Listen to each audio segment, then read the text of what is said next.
This first reading today involves a prophet, a very discouraged prophet, Elijah.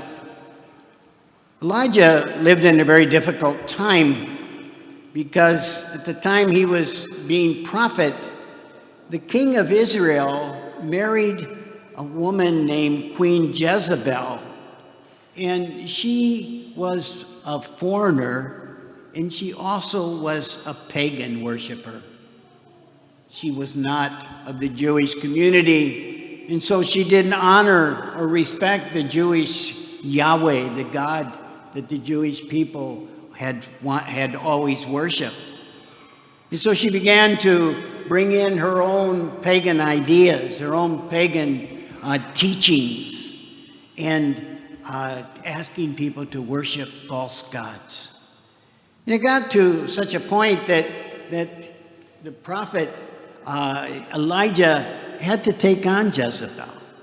And he would talk about, this is wrong what you're doing. This is not the God of my people. Why are you bringing in these false gods? Well, she didn't like him very much. And so this conflict grew between the two of them.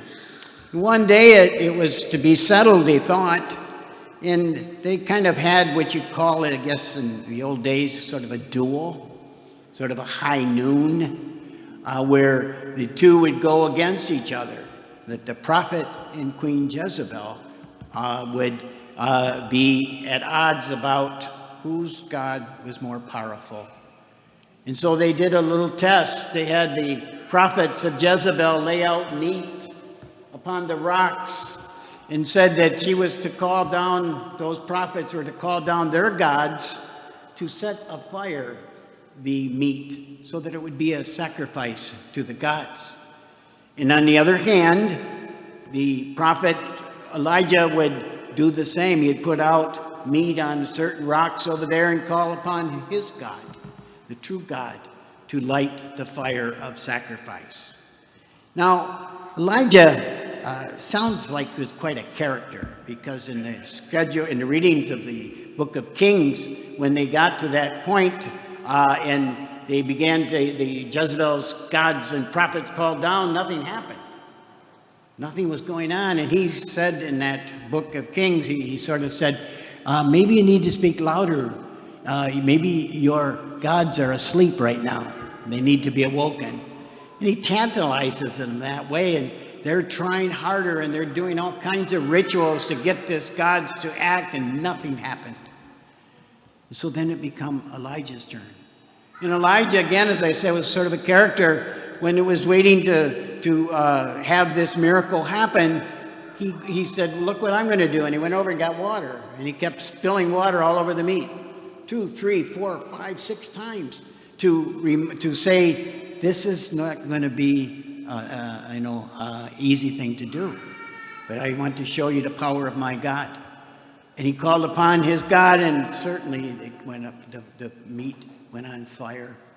Well, Jezebel was furious, and she was outraged. She killed all of her prophets because they didn't have that power, and she began to kill many of the Israelites who started to go back to the true God. And so Elijah was told to flee. And so he flees, and he goes off into a deserted area, and he comes beneath a tree, and he sits down at the tree, and he's totally depressed. And he says, I give up. I give up. I can't make this people see the truth. I'm a failure as a prophet. I'm just going to lie here, starve to death, and die.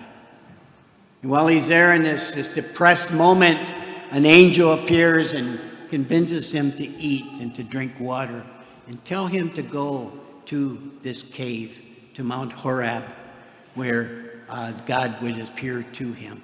And that's where the reading picks up today.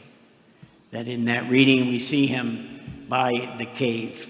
And he's expecting this appearance of God, and so when there's this earthquake that happens, he thinks God's going to appear, and it didn't happen. When there was fire, it didn't happen. But when there was the whisper of the wind, he recognized that there was God. and he found renewed hope. I think in our own lives, we kind of have those Elijah moments where we've done everything we could as parents, we've done everything we could as members of community, we've done everything we could as members of families to do the right thing. And then there's those moments that we get depressed, that we wonder, was it worth it? Are we doing the right thing? Are we able to complete the mission that God has given us? And so we might ask ourselves at those moments, is there any room for the tiny whispering sound in our own daily lives? All of us, I think, need that time, that mountain where we can get away and experience the gentle whisper of God's presence among us, saying to us, don't get discouraged. I am with you. That whisper that tells us that we are loved by God, that we are his children, and that he will be with us in the most difficult times of our lives, that he will not leave us. And so amidst the winds of the corona pandemic, the earthquakes of social unrest, and the fire of anxiety about our jobs, our health, our children returning to school, wouldn't it be wonderful to know that we are not alone, that God is with us in those terrible times? That is why we need to climb our special mountain and listen to the gentle voice of God telling us, as he told in the gospel reading, do not be afraid. I am with you. I am your God. I will not abandon you. The trials of life oftentimes can feel like that gigantic wave, as we saw in the gospel, crashing over our boats, sometimes even feeling like it's pulling us under. When we are caught in the storms of life, whether these storms have to do with our children, our marriage, our finances, our health, our anxieties, our work, or our relationship with others, we need to know God has not abandoned us. We may feel like we are reaching out in desperation for a hand to pull us out of these raging waters of life. Fear not. Jesus is the hand that is always extended to pull us back into the security of the boat. Those moments are hard that we go through, and we need that reassurance. Just as the apostles needed to know that the Lord was going to help him in that storm. Just as the prophet had to know that God would help him as he tried to be faithful to the mission he was given. And so we are called not only to trust in God, but also to be hands that extend to others, our brothers and sisters that are hurting, to be a source of consolation to them. If we place our trust in God and we grasp his outstretched hand and we help others, we will have the courage to do whatever is asked of us at any time with any difficulty that comes our way, because God is present to us, that he loves us, and we are his children.